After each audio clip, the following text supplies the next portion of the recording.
So a girlfriend of mine is a scientist, and she's a scientist at Pfizer.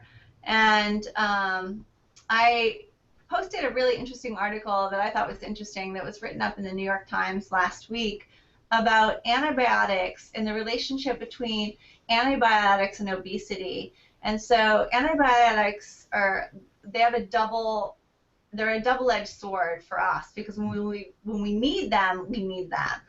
But they're so overly prescribed that they are completely wiping out our entire gut flora. And so without the proper gut flora, your digestion, your metabolic, everything has been altered. So antibiotics, when they were first put on the market in late 40s, early 50s, were designed as growth enhancers. So if you are a livestock person and you go into any farm store, even chicken food, you will see that they all promote antibiotics as being size enhancers. So growth inhibitor or growth what's the word I'm trying, like promote bigger chickens, bigger pigs. And so that's what antibiotics are used for. And you can buy them in these huge bags to fatten up your cattle or your chickens or whatever. So this is industry norm for people that raise livestock. But yet human beings, we're being overprescribed antibiotics when we can't figure out what the problem is, or there could be a potential for the problem to get worse unnecessarily. Even Neosporin, the stuff with antibiotic cream in it, my girlfriend is a doctor, she's like, don't use that unless you're infected. Don't use it as a preventative, because now we're being over medicated and our body's starting to resist it. And so the antibiotics that we're eating, the antibiotics that are in our foods, the antibiotics that we're taking is discouraging our body's ability to heal itself naturally. And so my girlfriend, who's a scientist at Pfizer, she made a comment on the article, and she's like, we've become so resistant to, like, look at staph infections in hospitals. They almost can't get rid of these staph outbreaks because of the resistancy that we've habitually, chosen through our knowledge, but then also our lack of knowledge. So it's a big deal. It's important to feed your body well, because we're being bombarded with stuff every single day. And so for us to be at optimal health is vital, like more so now than ever. The thing is, if you're eating properly and getting healthier, the odds of you needing those antibiotics and getting sick are not eliminated, but pretty darn close. Substantially reduced. Which is why I'm trying to get on this bandwagon here, so to speak. Is I don't want to be getting sick anymore. I'm sick of it. I get sick every winter. Actually, this year, knock on wood, I didn't. But there's no need for it. Yeah, it's amazing how healthy we are. And I was a very sick kid. I had ear infections all the time. I had like chronic bronchitis. And I grew up in a household, my father smoked, and I didn't have a good immune system. So it's really interesting. I also grew up in a faith healing church, so my parents didn't take us to the hospital. Like the first drug I had ever taken was an aspirin, and I was like 27 years old. So I grew up really, really sick, and as a kid, I felt like I was always getting the worst of it. Somebody would get a cold, I would go down for weeks with bronchitis.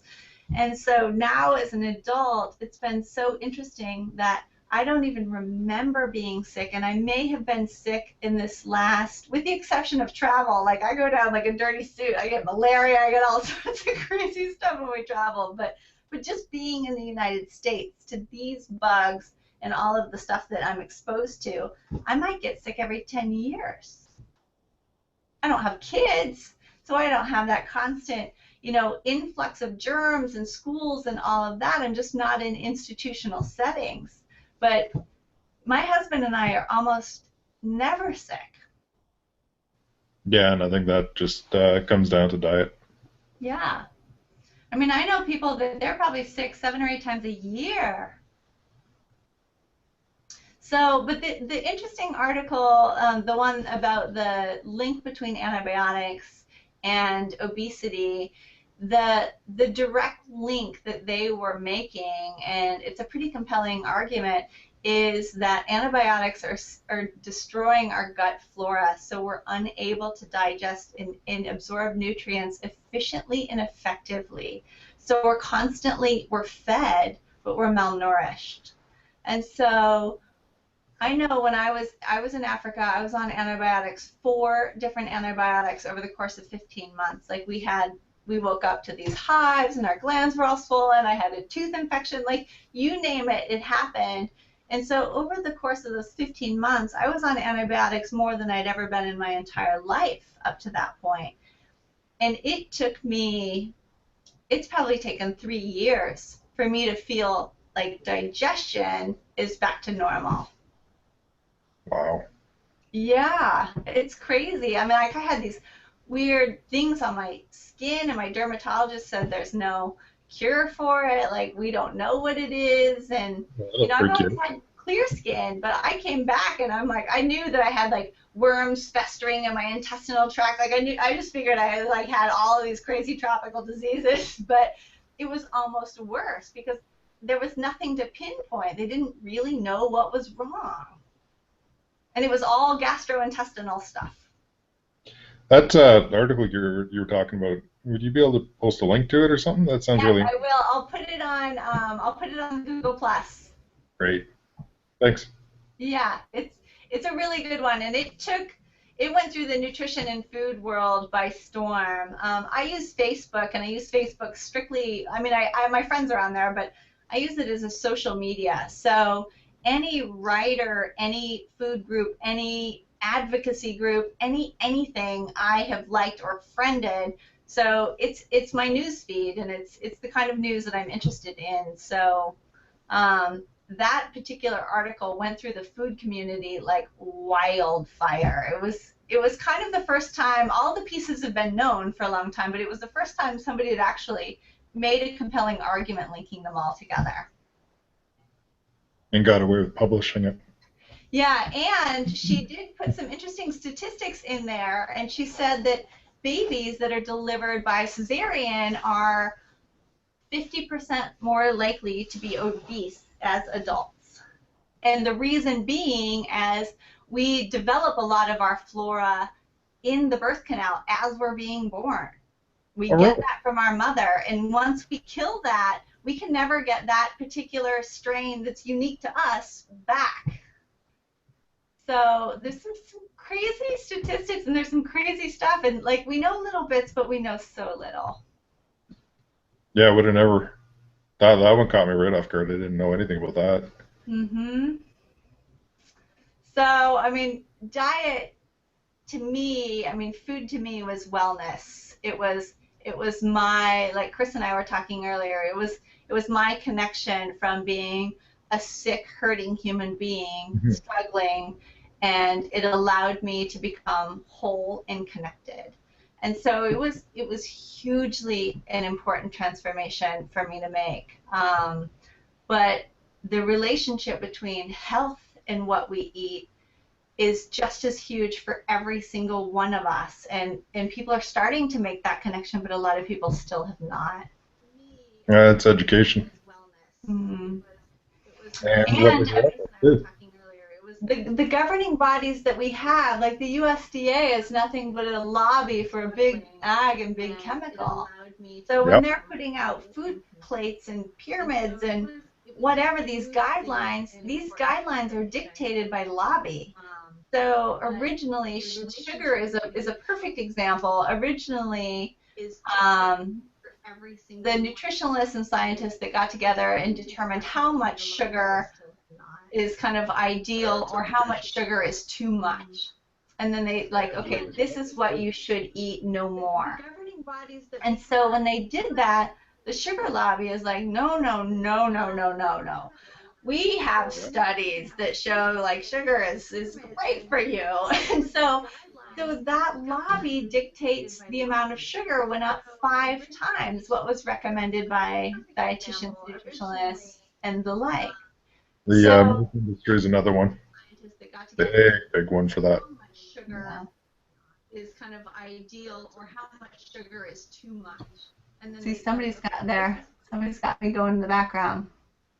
Okay, Paul, some of this is over my head. Paul, are you still here? Is he gone? Yeah, I'm here. Okay, so what's over your head? Stop us. It's kind of like I just don't know where to start as far as like I can building a raised bed garden's not really that hard, but what to put in it, how much care it needs, that kind of stuff. Okay, I'm a lazy gardener, so I'm probably a good one to ask. What do you like to eat? Wait, where are you? Everything. Are you in Kentucky? Yes, I'm in Kentucky. Okay, so you guys can grow anything pretty much.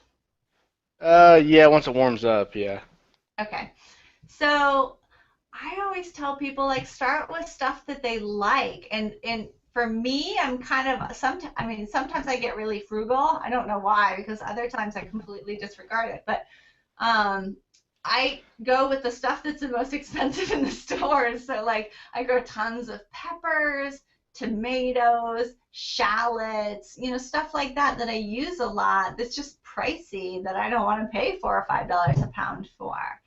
So, but I would suggest like what do you eat the most? What do you enjoy eating the most?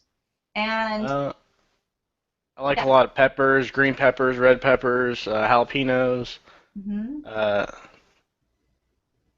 spicy stuff in general.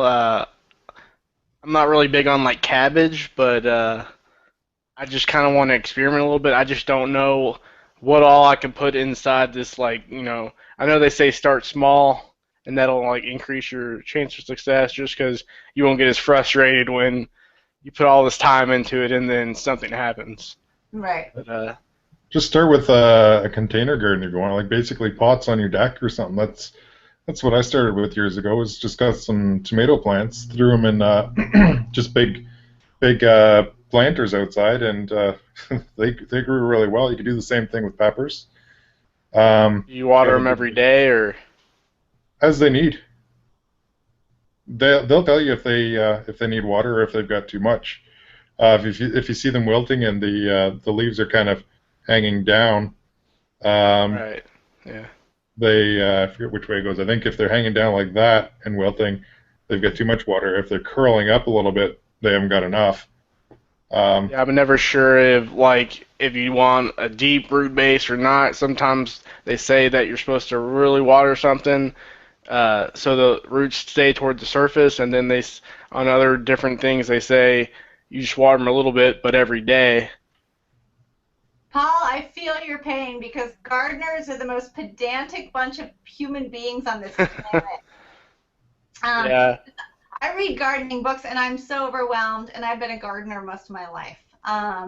Because the people writing those books are very regimented, and for those of us like free-spirited people, it's overwhelming. And so plants, you gotta love them, and you've got to have respect for the natural systems, and they will tell you, just like Colin said, they'll tell you what they need. It's so regional and it's so specific to your rainfall. But I err on the side of overwatering. I have access to farmers irrigation, so we pay a flat fee for water annually, and I can use however much I want. And so my system is set up to water every other day, and I water for maybe an hour. Now I have certain things that would die with that much water, and so I regulate the nozzle heads accordingly. And then I have an apricot tree that there's no dry place in my garden because it's kind of swampy out there. Um, so the apricot trees, they do not want to be wet, and so I had to plant that actually in my compost area because it was the only place that wasn't watered regularly. So, I read this stuff. I don't know how much that I actually take in. I don't know when I'm reading a book that's this thick on how to organic garden, like that is overwhelming to me.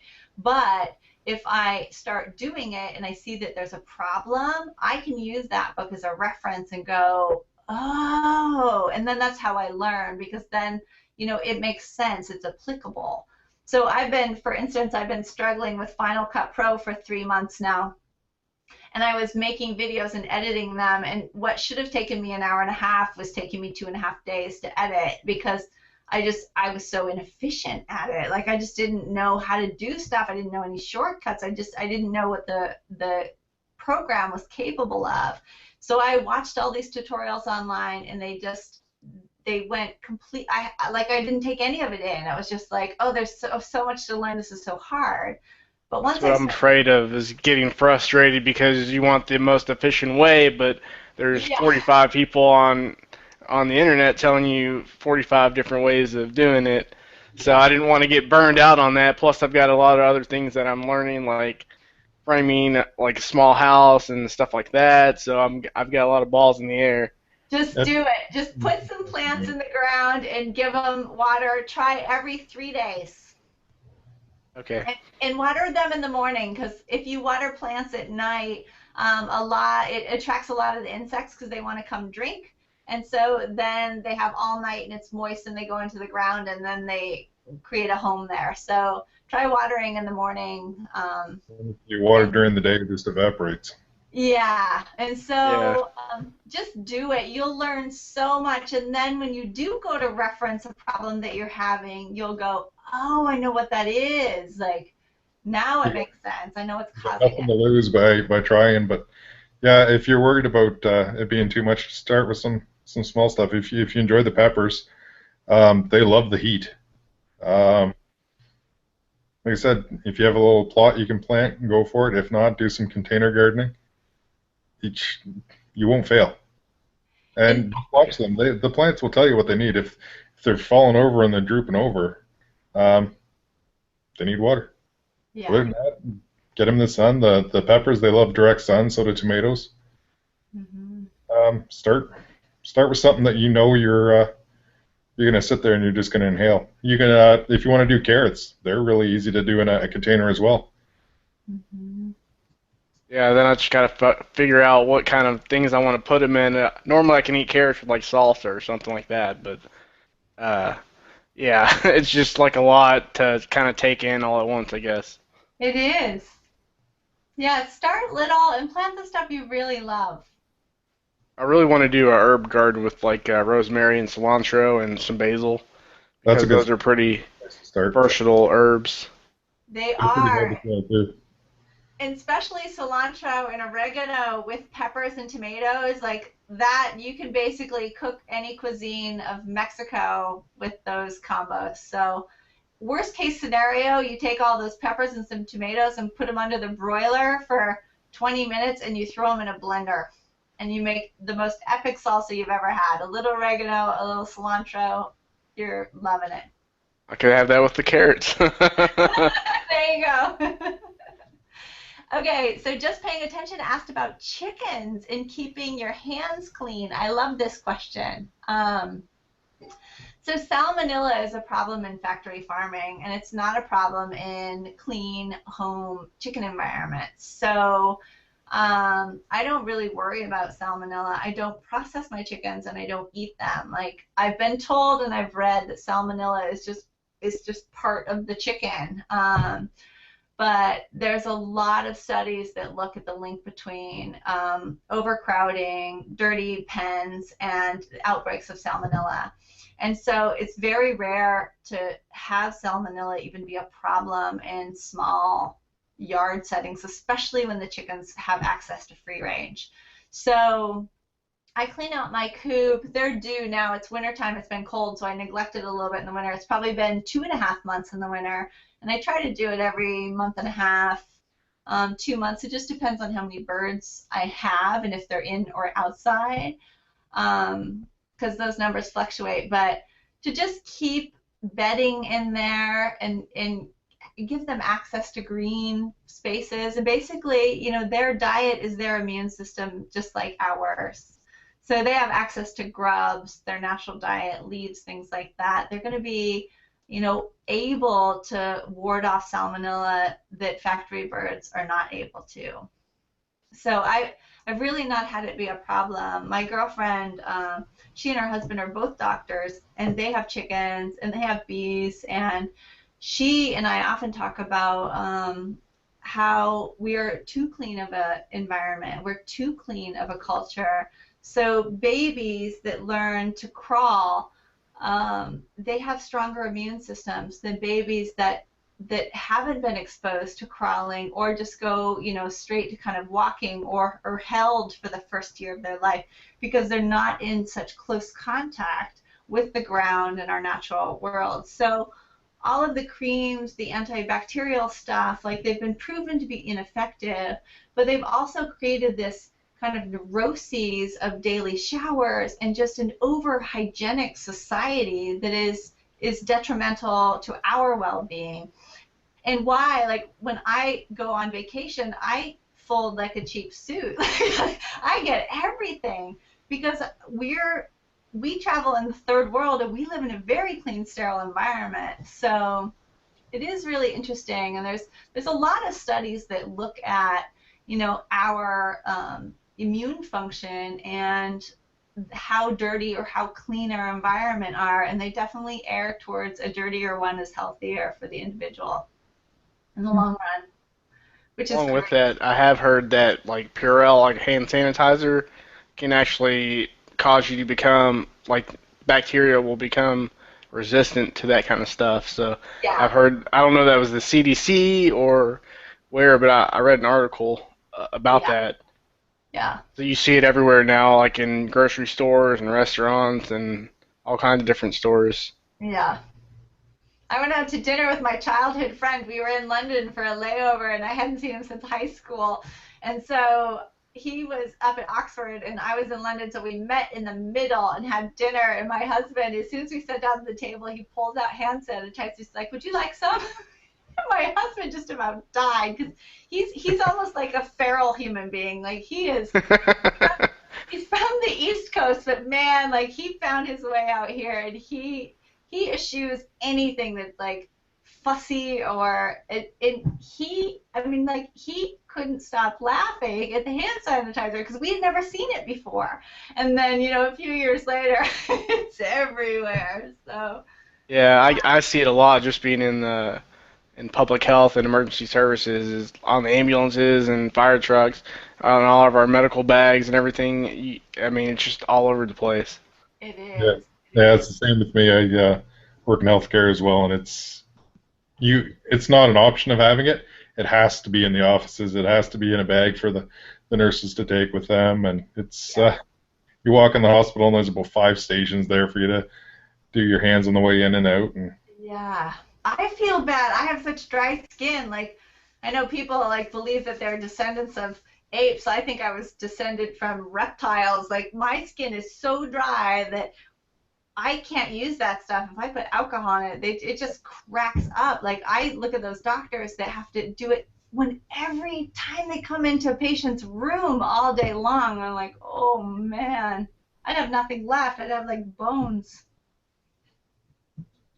Okay, what else do we have? Yes, I love my chickens. They're very fun and they're pretty hands off. very Um, yeah, they take care of themselves. If they're free ranging, they're happier and they stay healthy too. yeah, there's a wonderful site. Have you come across it called Feather Site?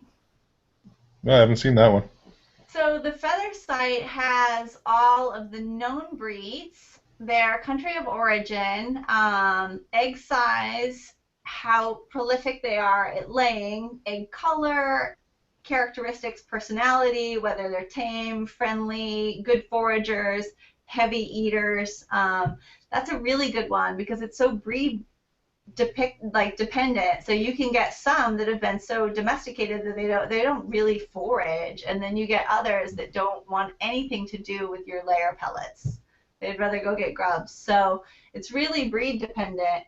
Africa. So yeah, we drove from the tip of Africa South Africa all the way up to the very tip of Egypt. And we're going to do it in a year. We ended up halfway through our trip, 6 months in, we were only 1,000 miles north, and we had 4,000 miles to go. And so we had to like speed it up a bit, and it ended up taking us 15 months. And that was pretty slow travel. I mean, we would stay out our visas in every country, but we didn't have a plan because we're not planners. So my husband found a vehicle there. It was his dream when he sold his business to travel. He wanted to circumnavigate Africa. And so I was in school at the time, and my 4 years of schooling ended up taking me 8 because we would leave for a winter and take a semester off, and then I'd get kicked out and I'd lose my scholarship and I'd have to apply again. I'd have to wait another semester. And so it took me forever to get through. You weren't part of a group. You just kind of did this on your own. So as soon as I graduated, he sold his company to his partner, and that was his dream, was to drive around Africa. So he found a car in South Africa, and he got on some forums and saw that there was a program called Treks for Africa. And Treks for Africa is user-generated. It's a GPS navigational program because there's no road maps and there's no streets in many of these countries. There's just dirt tracks or riverbeds. And so this was all user-generated, and if somebody plotted a road, I think 4 or 5 times, then they would include it on this Treks for Africa, and it covers the whole entire continent. And so he knew that there was a certain GPS that was required for this program and that we had to get the program. And so basically we flew into South Africa with that amount of information, knowing that we wanted to head north, and we drove. So we drove like 55,000 miles, which there's not that many miles to go from the tip to the top, but we, went through every little country and basically stayed out of the cities and went all of the places we could go. And we lived out of the car, and I bought groceries out of people's gardens, or we'd drive by a lady on the street and she's holding up 2 pineapples, and I'm like, stop! And we would negotiate for the pineapples, and then I would get these weird things that look like river weeds, and I'm like, okay, I can eat these because they're selling them in the market, and I would see them in the streams, and so then I would go harvest my own river weeds, and I still to this day don't know what most of that stuff was that we were eating. So we just went to explore, and it was amazing. It was an amazing experience. It's just surreal. We stayed with tribes. We stayed in this Maasai village, and one of the guys, I still have a few of them friends on Facebook, because Africa is very wired. Like, they have a better cell network than we do in my own little hometown. So lions are a huge threat, and so they have these walls that they've made out of mud and briars, and everybody's houses are on the inside of these walls, and they're 10 feet thick. And they got to keep the elephants out, and so all of the cattle they're all herded inside, and then they wanted us to park our car in there. I'm like, no, our car will be fine outside, and like, no, you got to come in. So we're in the village in these houses that the roof is like this big, and there's a tiny vent hole but no window, and they're burning all day because they're cooking, and it's like walking into a furnace. Like, you can't believe how hot and smoky it is, and this is their house. And I mean, just extraordinary stuff that we got to see and people we got to meet, and it was a life-changing experience for sure. And I mean, for being gone for 15 months, we had a kid. I was stopped buying carrots from these little kids on the street, and one of them went around behind the truck, and my husband saw him,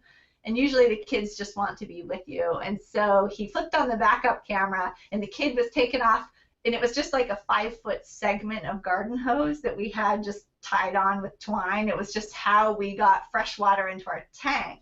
Didn't have ends on it. It wasn't valuable to anybody but us. And so he sees the kid taking off. he gets out and chases the kid, and we're in these mountains in Ethiopia, and it just drops straight down. And so he chases the kid off of the hill. The kid's friends are laughing like it was the funniest thing they had ever seen. And Glenn grabs this bag of carrots and he chucks him down the hill at the kid. And he left the hose at the top. And that was the only theft. That was the only problem we had that entire time. Like, we had more problems getting visas. And Sudan was in the middle of voting as for the referendum to see whether or not the North was going to split from the South. So we had to stay in Ethiopia for another month. And we thought we would be driving through a civil war. But the option was to go through the Congo, and we couldn't go up through Darfur. We couldn't even go into Libya. And so we couldn't go into Yemen. And so we had to get through Sudan, because as Americans, like, these countries don't want us. So Was this post 9/11 or pre 9/11? this was after. Okay. And so then I'm watching the news, and it's in Amharic, and I can't understand it, and I see what looks like a civil war, and I think Sudan is in a civil war. And so I'm like, oh no, we're not going to be able to get through Sudan. And then I see something about Tahrir Square, Egypt, go across the screen, and I'm like, there's something going on in Egypt. And so we went through Egypt a week after Mubarak stepped down, and I think we were the only tourist in all of Egypt. It was really surreal. So you go to the pyramids, and usually you have 50,000 people in your pictures, and we have none. It's us in the pyramid. It's pretty cool. But I mean, it was sketchy, and we were, me being a light-skinned person, I don't blend in a lot of cultures, and so going along the Nile, people were so hungry for tourism, and that was their livelihood, and it dried up, and so they were really aggressive to us. And so we just went out through the desert and stayed in the oases, and it was just little towns like any little town anywhere. And it was lovely. That was probably the way to go, I would think, because I've heard some kind of horror stories about in Egypt, especially in the last couple of years. It They're gets kind of aggressive, dangerous. man. Those guys, they know how to sell and swindle, and they are good at it. Yeah. Yeah, Egypt was kind of rough. Ethiopia was, for me, being I like quiet time, and I like just not talking and downtime, and I'm very social, but I also prize just solitude. And there's no such thing. You can't pee without an entire village surrounding you, and let alone you have diarrhea or something bad going on. You can't get away from them, and they're not going away, and you don't know where they came from. You thought that you were on this mountain cliff rock band, and you were the only human being for miles, and all of a sudden there's 50 people, and you just can't go outside. It was crazy. So for me, and we had to spend extra time there because we couldn't get our visas to go through Sudan, and that was, I mean, it's an amazing country, but that was really trying as a traveler. I like to think that I'm a conscious traveler and respectful traveler, but I felt like I was turning into an ugly American, and just leave me alone. Like, we were having rock fights with kids, chasing them with stones, which I can't even imagine now. And people just the horror of even just saying it. But if you go to Egypt or Ethiopia for a few months, you'll get that. It was intense. So what were some of the things that they were eating that you liked? Oh, so the interesting thing, I was curious about African cuisine, because I know we have 3 or 4 Ethiopian restaurants in Portland, so I'm very familiar with Ethiopian food. And then Egyptian is very similar to Middle East, Lebanese, Israeli. So I kind of knew what to expect there, but I was curious because I don't know what African cuisine is. I don't know what people in Mozambique eat. So the food cuisine, the food culture that exists in pockets of Africa are places that weren't enslaved. so places that weren't colonized. So you have in South Africa, you have a huge band of colonization where the Dutch and the Europeans have came in and they just enslaved all of the African people. But then you have this tiny little pocket up on the corner of Mozambique and Zululand, and those people, they fought and they were warriors and they never succumbed to enslavement and they were able to keep their culture intact. So you spend time in a place like South Africa where apartheid wasn't that long ago, and there's a huge difference between white privileged wealth and black impoverished uneducated, like the native population. The divide is so huge still. And so then you go to a place like Zululand and you have a completely intact culture of people that are so strong. They identify so strongly with their ancestry, with their culture, and they have a food culture as well. And so you have things like chili peppers. I don't know if you've heard of peri peri. It's a chili spice mix that's very like indicative of that part of Africa. And really elaborate coconut dishes, fish, interesting uses of manioc and different tubers, and then you go just 40 miles away to a part of Africa that was completely enslaved, and they're eating it's white cornmeal basically, and it's instant cornmeal, and you go to the grocery store and most of the bags say cheap and filling, because that's basically what it is. It was slave food.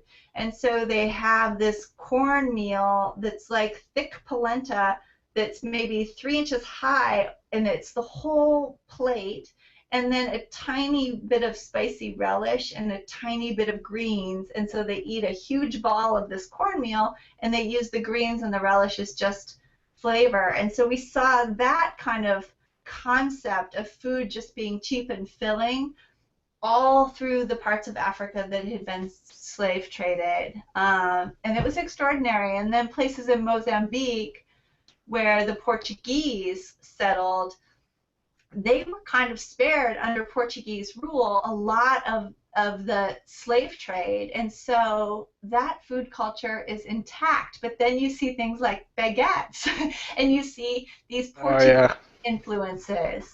So it was really interesting to see that, and I was very disappointed because I'm like, there's no cuisine, there's no food culture for like 5 or 6 countries, but those were the countries that basically lost all of their culture.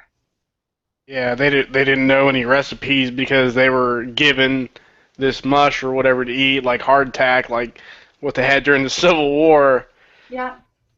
And to this day, like a lot of the African Americans in the South, they don't even know what country their relatives came from. So all of that just got lost. So I don't know what it would have been like for a lot of those places. We did stay in a Bushman village, and the Bushmen are these tiny little people. Like, I've never seen such little people in my whole life. Dry skin. They don't have any water. They don't have any fresh water. So what they eat for hydration are these little things that they dig up that look like radishes. They're little tubers.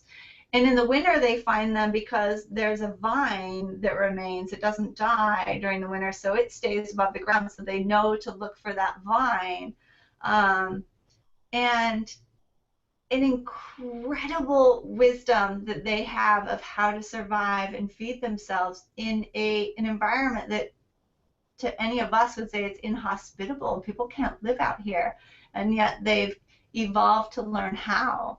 And then there's places in Ethiopia where drought is so severe that the farmers have come up with these amazing bioswales that they're using. So they cut into a hill and then they dig down and they put rotten debris and logs and what have you, branches. Like permaculture. They bury it back so that they can create these soaks. And so the plants that they plant above them, their root systems go down into this big sponge, and they can weather, a month or two of drought. And so these cultures are now they're relying so heavily on tourism that these people are losing their ability to live in these really interesting, like microcosm environments, and they're relying on tourism, but their governments are so unstable that if there's a coup or something breaks out and people stop visiting, those people that have evolved over thousands of generations to learn how to live there are losing that knowledge. It's really wild to see, but it's cool.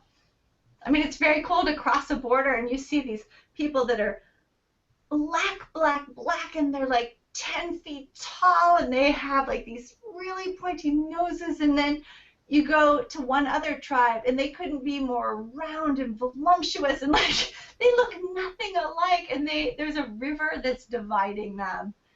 It was extraordinary to see what it looks like when you don't have globalization, when you have pockets of people that have evolved and they stayed in those cultures. It was extraordinary. So I've been talking way too long about Africa. Love it. Um, any other questions you guys see? Oh, you're making soap. So I just sent an order to a girlfriend. So I make a body butter with shea butter, and it is my saving grace. And a woman here makes soap, and it's the best soap I've ever used. And so I just sent her an email last night and said, would you want to do a soap? It's her business, so I don't know if her recipes are proprietary, but would you want to do a soap tutorial? Because I love it. So, A yeah, video that's on that would wonderful. be great. What's that? A video on that would be great. I think so, too. And I have another friend, he's a doctor, and he actually contacted me and said, would you like to do an eating for your skin segment? And I was like, yes, of course. And so I think it would be fun, like, because I cooked this week with Mariah, and I'm a freak when it's me and the camera. I take 10 takes on, like, today we're going to make blah, blah, blah. I'll do that 10 times, like, oh, I didn't say it right, or my voice is too squeaky. I just go crazy. And so when Mariah was there, everything was in one take. It was natural. I wasn't spastic. I loved it. So even if it's just for my own sanity to have my friends come in and cook with them, but I have some really interesting people in my life that do amazing things that I'd love to share. So When's that video coming up? which one? The Eat for Your Skin? No, Or the Mariah the one? one, the Mariah one. So the wax harvest ended up being like 19 minutes, and so that's not feasible. I wouldn't watch anybody doing anything for 19 minutes. So I'm going to try to cut it down into there's two kinds of wax I was extracting, so I don't know, maybe I'll cut it into two. Hopefully I'll just get it into one short one. So I'm hoping that's tomorrow, and then I've got the Mariah footage is next, so in a couple days. Yeah, sorry, go ahead. I had a friend that just ordered some bees. She lives in Cape Cod, and I recommended your videos for her so she could kind of see what to expect and what you can do with all the different honeycombs and the honey and how to get it out and stuff like that. Oh, thank you. That's good because the information that's in there, there's two kinds of wax in the hive, and there's the wax that has the honey in it, and then there's the wax that has the brood in it. The wax with the honey, once you render the honey out, it's very clean, and you don't need to process it very much, maybe twice or three times the most. But the wax that has the brood in it and all the larvae and the babies, and it's dark brown and it's dirty and it's gross. It's like baby bee cocoons, and it's just this soup of yuckiness. So when you're harvesting that, I don't want to mix them together because there's so much more processing that you need to do on the brood comb, but they still turn out to both be this beautiful, pure, yellow, lovely wax. And so I broke it down for people that are interested in bees, and I understand it's going to be a very dry video, but it's just the process of minimizing how many times you refine the hive by dividing these two waxes, and you process them. I mean, same process, but just one gets processed obviously a lot more than the other does. Have you found that beekeepers, like the companies are kind of I don't know what the word is, but they really don't want to share. I stopped in at one today, the only local one we have, and like it was just I know they have the hives and everything, and they have a honey shop and everything up front. I wanted to see, do you sell any bee supplies? And it was just a very no, no, we keep all that stuff for ourselves.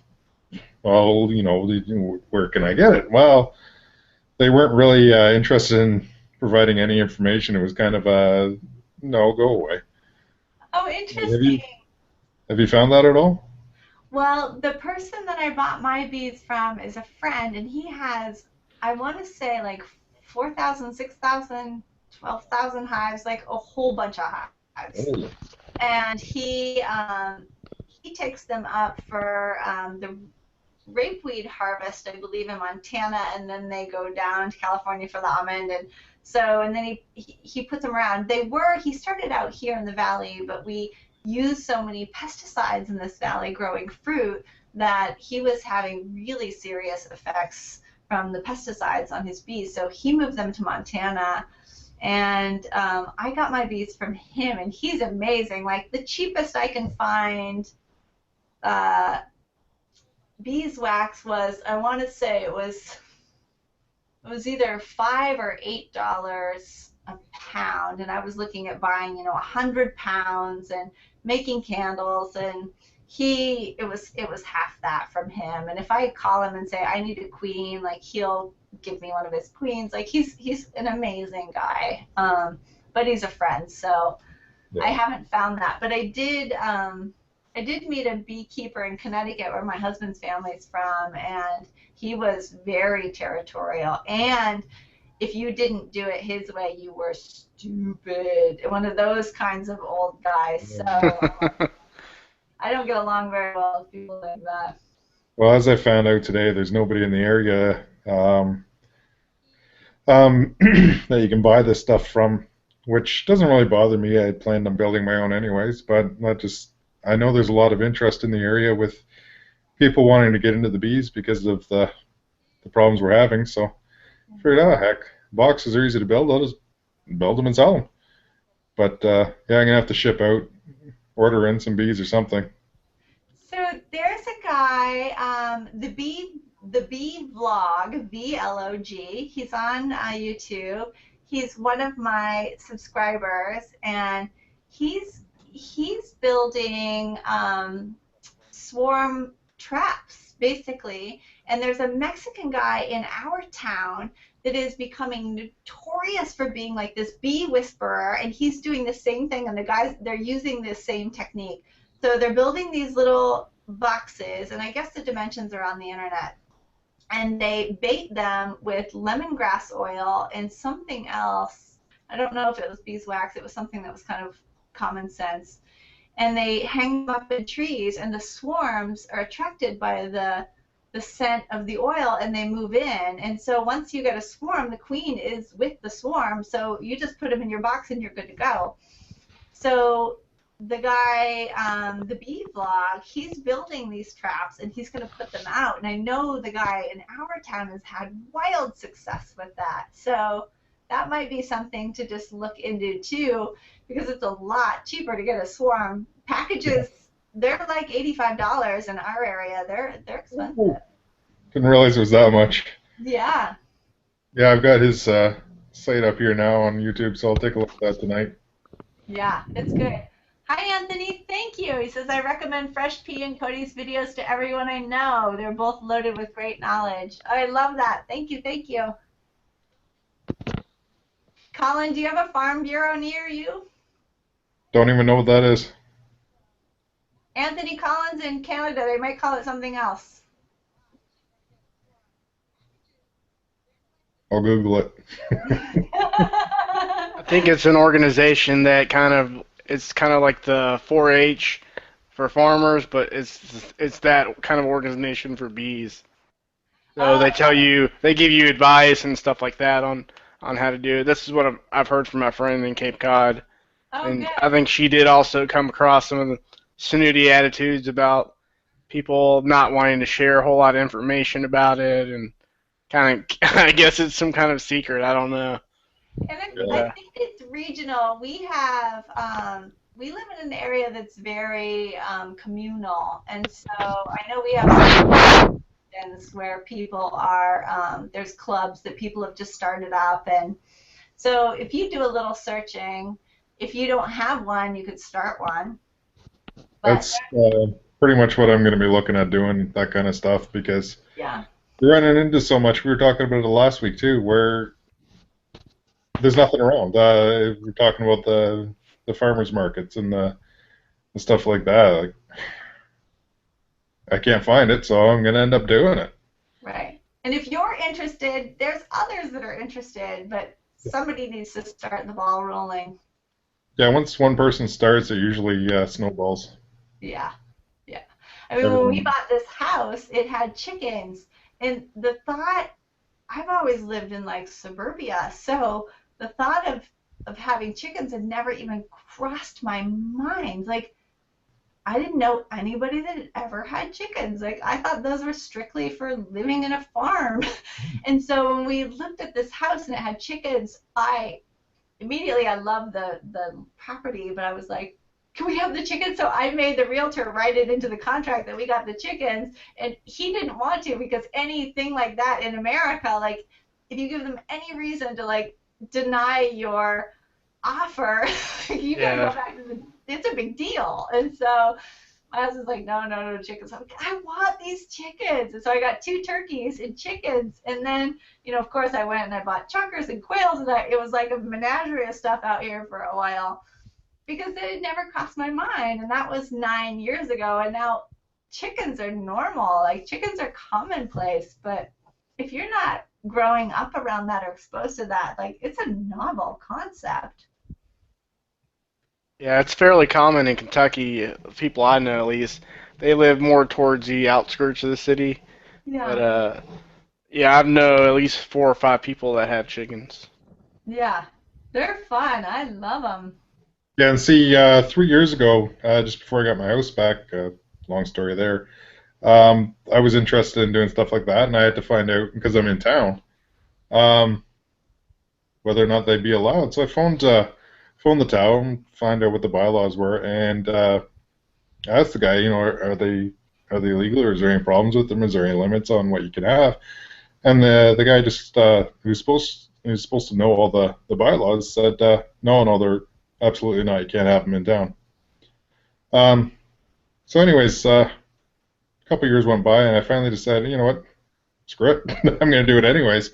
And I found the bylaws online, and not only are they allowed, I can have anything short of, I think it's an alligator, a chimpanzee, and snakes. I can have cows in my yard. I can have chickens. I could have a horse. It doesn't really matter. Pig. That's fantastic. So yeah, I'm going a little crazy too. I'm getting turkeys this year and bees. The turkeys are my favorite, and I was given a friend of mine who knows me. Maybe he knows me better than I thought he did. He gave me two turkeys as a wedding present. So he called me and goes, "I have your wedding present. It's in my office. It's gonna die if you don't come down here right now." So I got these baby turkeys, tiny guys. Okay. Well, they imprinted on me, and Oh, it nice. was interesting because one was wild and one was domesticated. So I had a heritage breed that is not one that's been domesticated, and then I had a highly domesticated, whatever those normal just tom turkeys are that you see running around in turkey factories.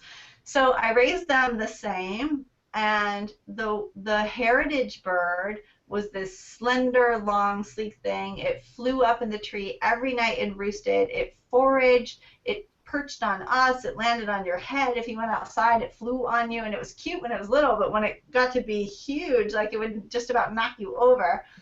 And so these two turkeys had such different behaviors. One would eat, I would throw food out, and it would come and it would eat 5 or 10 bites and just be totally disinterested. The other, the domestic turkey, would come and it would sit and it would plump down and it would eat until the food was gone. And the thing it 8 months old. It was so grossly overweight that it couldn't hold its body up, and it would eat and gag and pant like the whole time it was eating was just like, and it just keep eating, and it couldn't get up once it sat down. So like we would be driving out of the driveway, we'd have to go pick this 30-pound bird up and move it because it wouldn't get out of the way.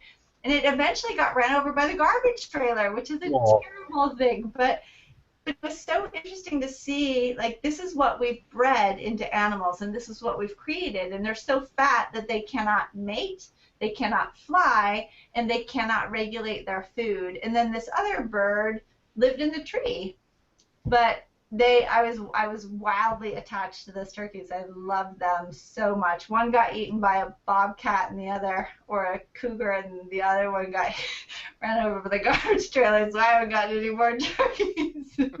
that's like But I the love broiler them. chickens at about, what was it, 8 or 10 weeks old.